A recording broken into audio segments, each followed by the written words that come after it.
रेखा गुप्ता ईश्वर की शपथ लेती हूँ कि मैं विधि द्वारा स्थापित भारत के संविधान के प्रति सच्ची श्रद्धा और निष्ठा रखूंगी। दिल्ली विधानसभा चुनाव 2025 में बीजेपी ने प्रचंड बहुमत हासिल कर आम आदमी पार्टी को सत्ता से बेदखल कर दिया। लेकिन इस जीत के पीछे कौन था सबसे बड़ा चाणक्य? जवाब है केंद्रीय गृह मंत्री अमित शाह।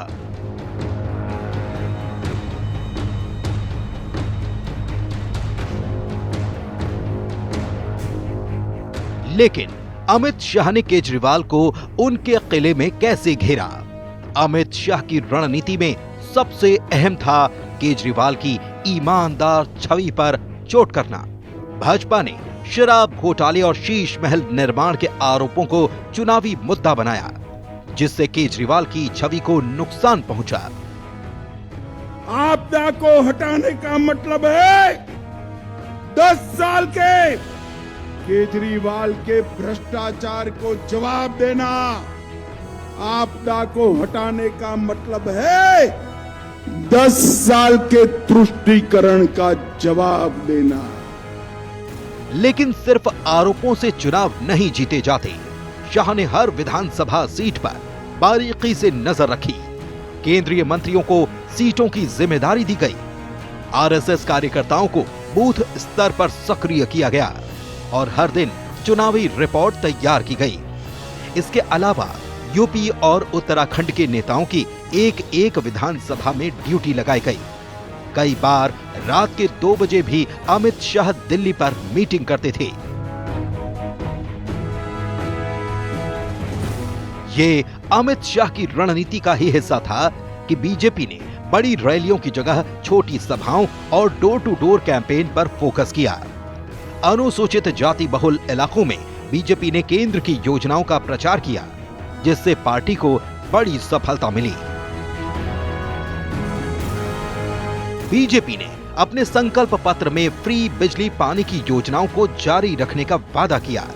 साथ ही महिलाओं को 2,500 रुपए मासिक भत्ता और 10 लाख रुपए तक का मुफ्त इलाज देने का ऐलान किया। यानी हर वो वादा केजरीवाल भी कर रहे थे। वहीं शाह ने इस चुनाव में स्थानीय मुद्दों को खास तवज्जो दी। पानी, सफाई, यमुना प्रदूषण और कचरा प्रबंधन जैसे मुद्दों पर बीजेपी ने आप सरकार को घेरा, जिससे जनता का भरोसा भाजपा पर बढ़ गया।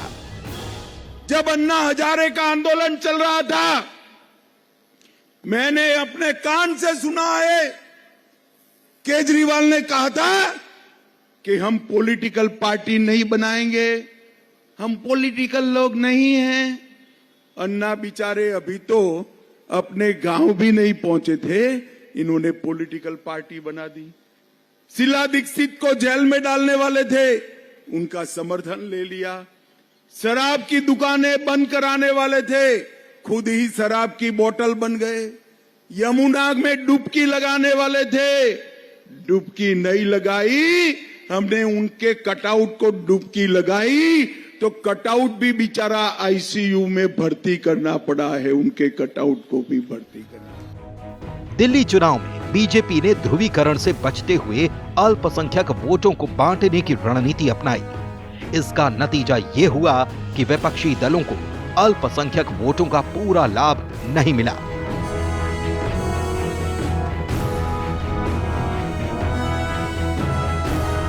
अमित शाह की रणनीति ने दिल्ली पर विजय पाली, तो क्या अब अगला निशाना बिहार का चुनाव है?